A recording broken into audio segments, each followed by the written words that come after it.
Hello, and welcome to Radio NIGP. The countdown is on to the 81st Annual NIGP Forum in Columbus, Ohio. Starting on August 23rd, the in-person and virtual conference will again provide countless opportunities for professional development while also recognizing excellence in our profession. Whether learning new topics or finding new ways to tackle old problems, your team at Radio NIGP hopes you go into your forum experience with a desire and attitude to think differently. Your success at Forum is what you make it. So grab your drink of choice, sit back, and enjoy this episode of Radio NIGP.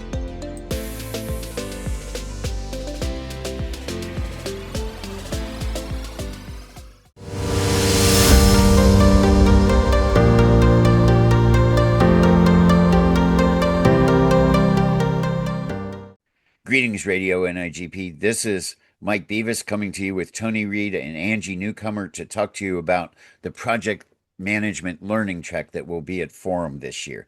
Tony and I will be presenting, and Angie is here because she's the person behind the scenes who will be coordinating with our virtual audience and helping get everything done and creating great graphics and doing all the wonderful things that producers do. So we wanted to make sure you got to see her and meet her here, and you'll meet her virtually when you attend the sessions. So this year, we're going to be offering a 4-part track. Each section will be an hour and 15 minutes, and we're going to kick things off with session 1 by looking at how project management and procurement actually work together and how thinking like a project manager can make procurements more strategic. Session 2. Oh, Tony, you want to talk about session 2? Sure, I'll talk about session 2. Session 2 builds on that with planning, scheduling, and risk analysis, giving attendees practical tools to anticipate problems before they happen. Session 3 shifts into contract administration, focusing on how to manage performance and hold contractors accountable once the work is underway. Mike? And we'll wrap up with session 4, which will tie everything together and handle issues around change management, closeout, and capturing lessons learned so future procurements go even smoother. Now, Angie, can you tell us a little bit about the badge and what happens if somebody has to miss a session? Yes, absolutely. Thank you, Mike. So everyone has an opportunity with every learning path offered at NIGP Forum to earn a digital badge. You can earn this badge by participating in all 4 sessions of, for example, this project management learning path, and then passing the assessment, and then you'll earn the digital badge. Now, if you're wondering, oh man, which learning path do I attend? Because sometimes they'll be offered at the same time. Don't worry, because all sessions will be recorded and they'll be available on demand for 60 days after Forum ends. So even if you didn't attend all 4 sessions live, you can make up for that by attending on demand and still earn that digital badge. And don't forget, that means you can attend those other sessions virtually later. So you can come to us live because we want to see you there and we want to have you part of the conversation. So thanks for giving us this opportunity to talk about this learning track. We're all excited to see you either virtually or in person, and we'll talk soon.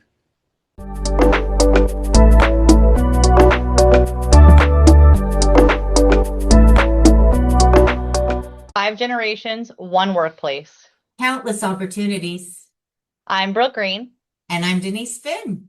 Join us at the 2026 NIGP Forum for the Multi-Generational Advantage, turning workforce diversity into procurement power. Discover practical ways to improve communication, build stronger teams, and leverage the strengths of every generation. Walk away with actionable ideas you can implement right away. We look forward to seeing you at NIGP Forum 2026. Either in person or virtually. See you soon.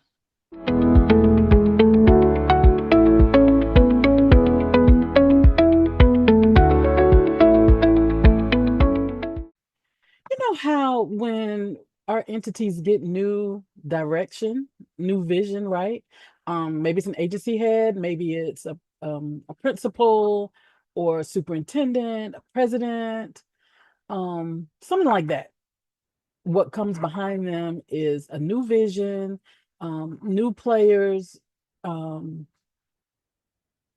new policies and procedures. We experienced this last year when the executive branch changed, right? And so when the president came in, he had a new vision for how diversity, equity, and inclusion would be treated in government. And within a series of executive orders about a lot of other things that he had vision about, he issued Executive Order 14173. And he said, now follow it. Right. Within this was a series of watchwords that we couldn't use, and a series of things that we could not do, and a lot of questions. There was, you can't do this, but there was nothing about what we could do. And so there was a lot of questions. And in addition to that, everybody's approach had to be different based on our stakeholder groups. So how transportation saw complying with the executive orders was different than how K-12 saw it, was different than how higher ed saw it, was different than how local authorities saw it. Here's the thing. In any other situation, it would have been, well, you know what? We go by the FAR and we go by what the executive branch wants when we're spending their money. But when we're spending state appropriated money or locally appropriated money, then we go by what our governance documents say. That wasn't quite the case with this executive order, because in addition to what they said to us about how we spent federal dollars, they said to us, and we better not see this anywhere else in your institutions and your entities. So what do you do? And exactly what do you do when the executive order is in direct conflict with local statutes and policies and procedures and ordinances and other governances? What do you do? I don't know. Nobody was talking about it. That was the thing. Everything else was a conversation amongst our communities, but nobody was talking about diversity, equity, inclusion, what Executive Order 14173 meant for us in our different entities. And the approach, like I said previously, was different for everyone. And so my concern here at the university was, okay, what I'm doing could very well impact our students and the assistance that they get. And also, at the same time, I'm looking at researchers and faculty members go on furlough, lose jobs, or the complications of them maybe going on furlough and losing jobs, because what they had written in their grants and was required to be written in their grants under the Biden administration was completely different than what the Trump administration would allow. So there was that conflict there. And now we can't really comply with the terms of our grants. And if we do comply with the terms of our grants, then, or the terms of our own contracts, then it could really kick up some dust for the entire institution. So again, what do you do? And why weren't we talking about it? Well, in the sessions that Art and I are leading at Forum, we'll be talking about it. The first is called the Compliance Shift and Navigating the New Landscape of Public Procurement, and is directly related and impacted by Executive Order 14173. And then also peer discussion, applying the durable framework, the durable procurement framework in practice. We want to share what we learned, which was completely different. How Art saw this was completely different than how I saw it. How Art advised his stakeholders is completely different than how I advise my stakeholders. How did you advise yours? We want to hear about yours, and we want to share what we did. And we want to come to, some happy medium with regards to what we could take back to continue to do the good work that should be done while also complying with state statutes, local statutes, and the federal government mandates. I will see you there. And as you are moving around the forum, please stop me. I'd love to have some conversations with you. See you soon.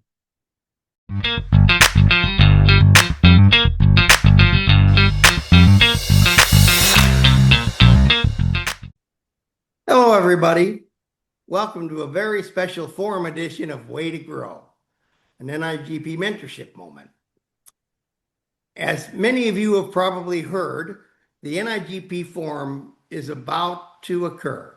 We're going to be holding it this year in Columbus, Ohio, and we're all looking forward to meeting each other at that particular forum this year.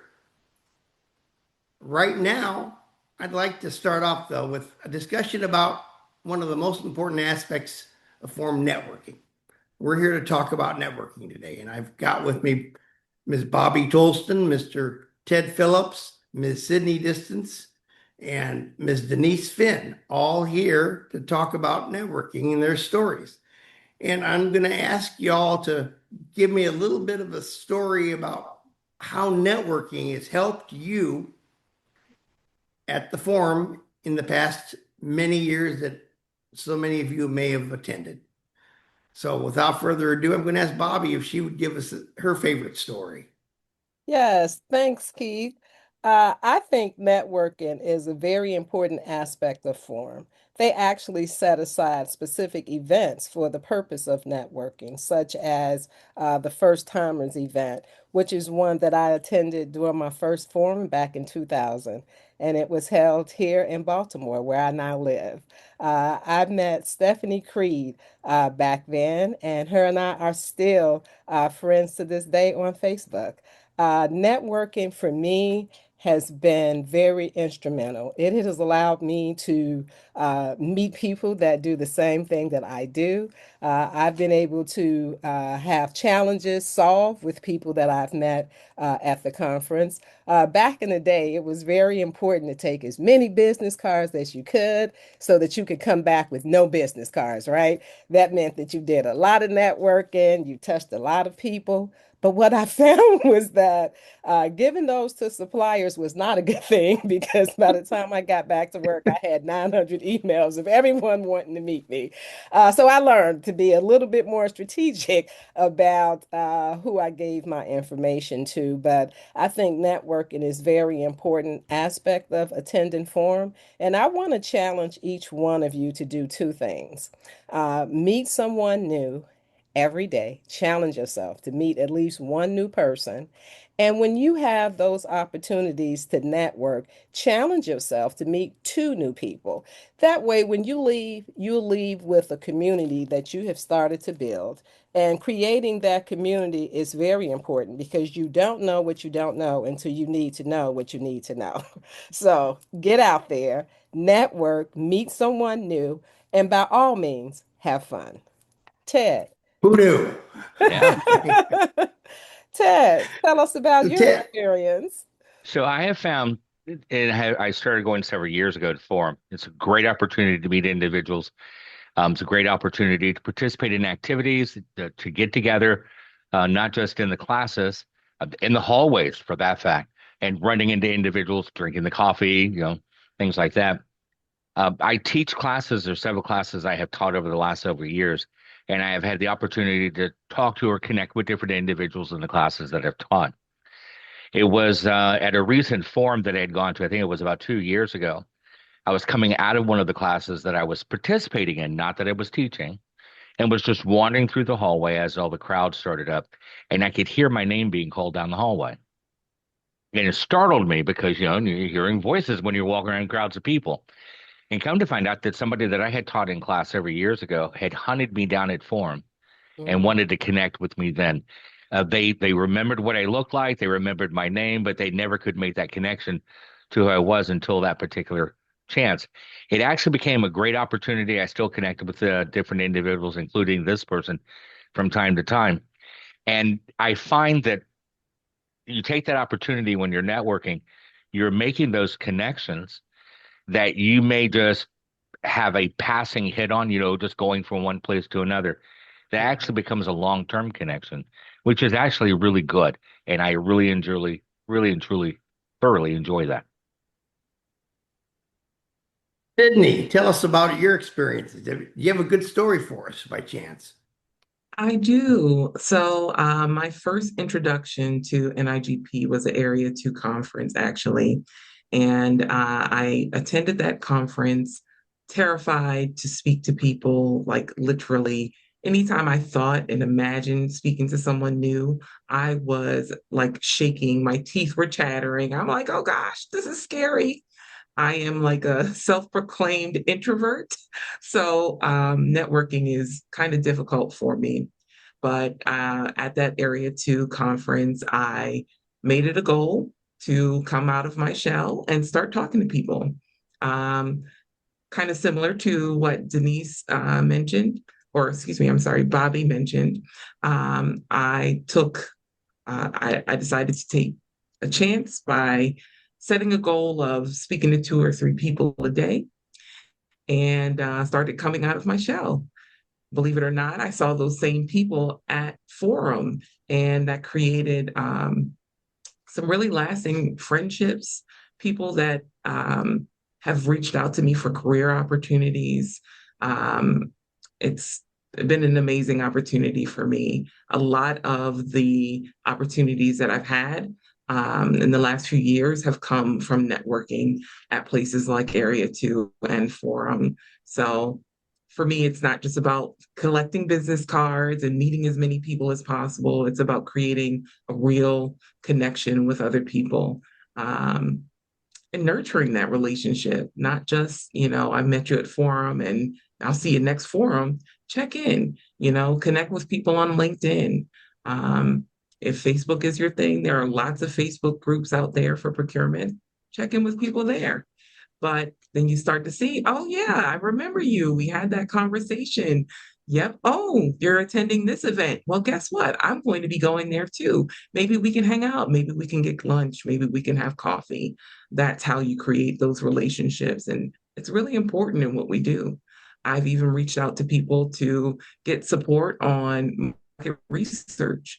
So the possibilities are endless. It's a really good point you made, that I think that we find that networking and forum really is great for, is bringing us out of our shell. And I've known so many people. I know one of our colleagues famously tells a story, I'm not going to mention her name, about when she would first start at an event or at forum, she would try to find somebody to be a wingman to. And she would say, she sort of would grab onto them or whatever, not literally, of course, but get to know them, and they would take her to different functions of the forum and help that person to come out of their shell. And I think that's a very important aspect of forum networking, because once we come out of our shell, we can find out all the information that we can glean from our colleagues. It's just not a matter, oh, I talked to somebody and I learned this. No. My most important networking opportunity occurred many, many years ago when we had the forum in Fort Lauderdale back in 1997. And incidentally, kind of like Bobby, I now live in the Fort Lauderdale area. I guess sometimes when you network at forum, you even end up living in this forum cities. But one day I learned more opportunities and ideas that saved my entity money in the swimming pool at Marriott's Harbor Beach Hotel than in some respects that I learned in some of the sessions. Nice. Networking is that important. And Denise, I know you're an excellent networker. Tell us one of your stories, your thoughts. Well, it's really funny. For people that know me now, you would never imagine. My very first NIGP conference was many moons ago in Anaheim. And I was so overwhelmed with how many people were there that I stayed with a group that I knew from another association. And I didn't meet a lot of new people. I didn't do that networking. I didn't understand back then how important it was. So I did have one friend, and there was no chapter in the area that I was living in at that time in Arizona. So I didn't have that opportunity to connect with chapter people.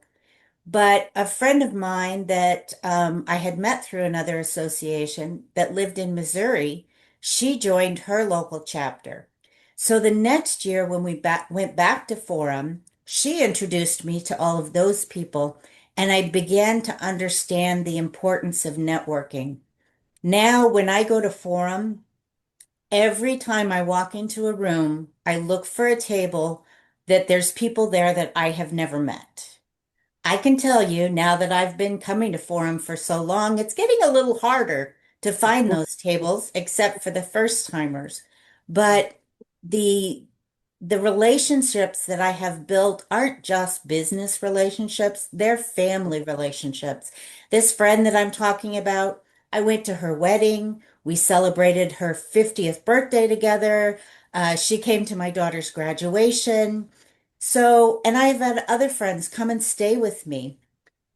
Every time that I've moved, because I started off in Arizona and then I moved to Kentucky. Well, I moved to Kentucky because I knew somebody from NIGP that told me about the position and told me what an amazing mentor the director was there. So I moved to Kentucky.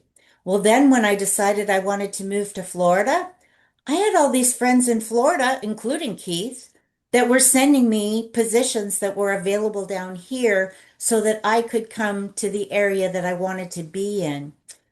I love the fact that I have people all across the US and Canada that I can reach out to if I have a question or if I need some advice. I always tell people you don't have to know everything, just know somebody that does know what you need. And I've learned that through networking. I think it's amazing. And over the years, it has brought me out of my shell. Like I said, anybody that knows me now would never realize that I would not walk up to somebody that I didn't know and just introduce myself because, like Sydney said, I was shaking in my boots. Well, it's true. Networking can be transformational, can it? Yeah. Yes, absolutely. I would just, Anybody have any thoughts on that? yes, I'd just like to add that uh, when you come to Forum, you have the opportunity, excuse me, to talk about what you do to people that understand it. How Mhm. many of you have had someone ask, "What do you do for a career?" and you try to explain it and they're looking at you like, "What?"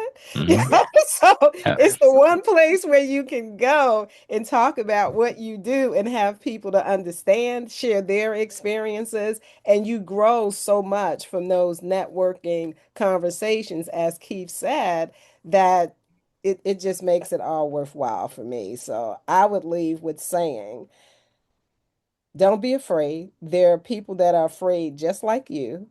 The more you do it, the easier it gets. And the rewards are so much worth the effort. And That's if you great need, advice.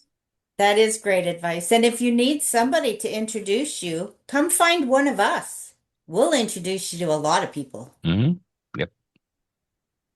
And oh, don't forget also about the importance if you have a local chapter, get to know people in your chapter Mhm. because that will help you at the very beginning to have someone to work with and talk to, and then you can all network and meet others together. And at the end of the day, everybody wins through proactive networking. And we're just so fortunate to have an event like Forum that helps us to really bring that home. So I want to thank you all this morning for coming on to talk about networking. Appreciate it. And I'll see you all at Forum. And I want to remind you that you're watching Way to Grow. My name is Keith Glatz, and this is Radio NIGP.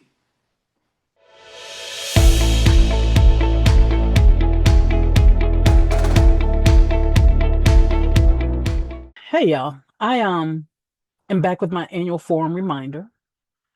I saw an article here maybe about 3 months ago about a police officer who ended up losing his job because he went to a conference and did something that was not very becoming.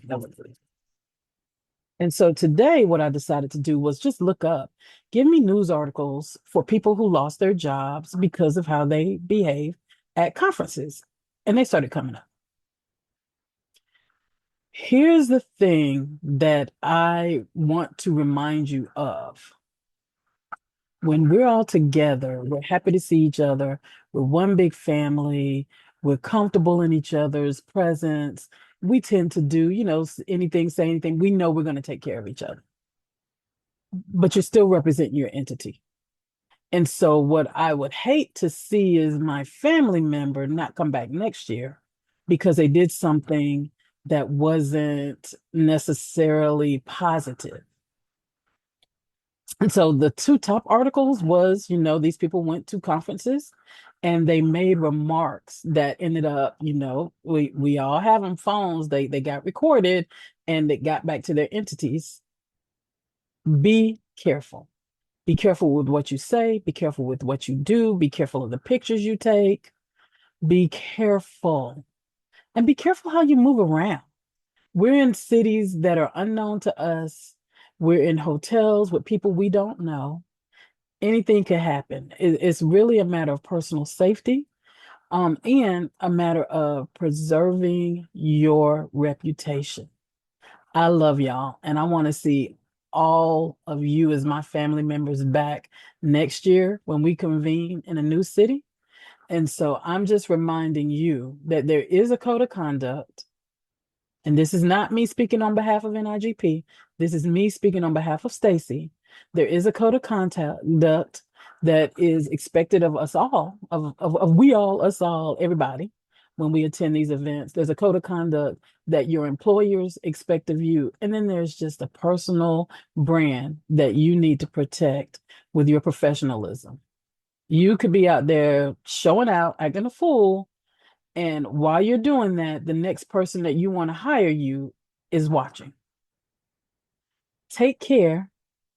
I love each and every one of you, and I look forward to seeing you in Columbus.